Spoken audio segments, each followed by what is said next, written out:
Hey guys, what's going on? IAQ Josh here. Today I am in Plantation checking out a property that is concerned with water stains that are developing on the ceiling. Let's check it out.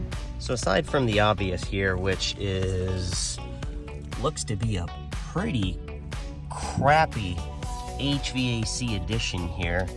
This company installed the insulation wrap around the older metal ducting with fiberglass wrap here, and we've got some areas of concern.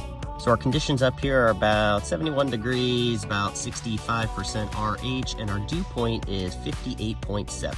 And now that we've dialed all of these ambient conditions into the camera, essentially all this green here, all these green indicators are areas that are achieving dew point and therefore are at concern for condensation.